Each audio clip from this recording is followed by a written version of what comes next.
Hey there, welcome back to Kids Gardening with Liz. I'm Liz, and today I want to take some time with you to reflect a little bit on Earth Day. We all celebrated Earth Day on April 22nd, and I want to give a shout out to all of the participants of the Growing School Gardens Summit in Denver, Colorado.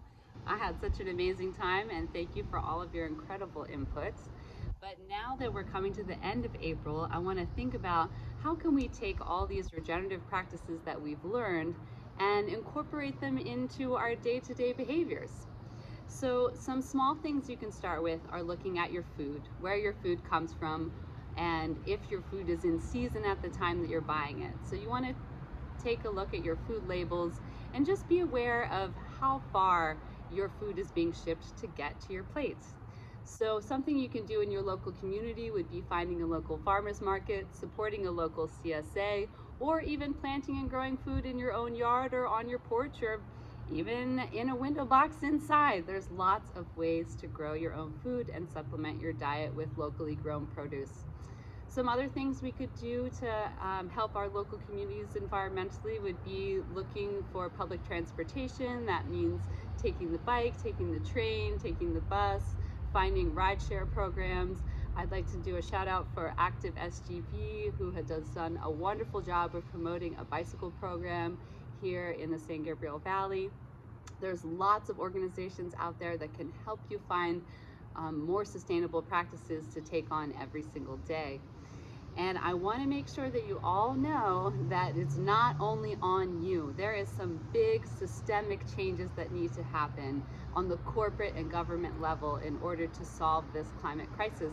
But it's going to take both those macro level changes and the micro level changes in your community to make this happen worldwide.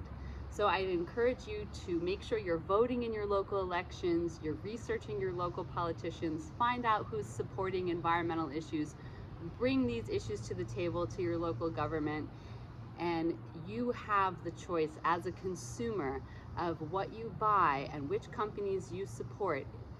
They have to listen to you. So if as a society we say we no longer want to see these practices, the large corporations and companies will have no choice but to cater to our demands. We have power as a consumer and we have power as a voter. So I'd like to collectively bring that power together and get everybody out in your own community fighting for the same fight, and collectively we can make it happen. The earth will heal itself. It is very resilient. It's been around many, many, many, many years, and we'd like it to keep going many, many more years. So support local biodiversity in your community, support Farm to Table, and if you have more questions about how to get involved, please subscribe to our YouTube channel or reach out to us through our website at ecourbangardens.org. Thanks so much, and happy Earth Day every day.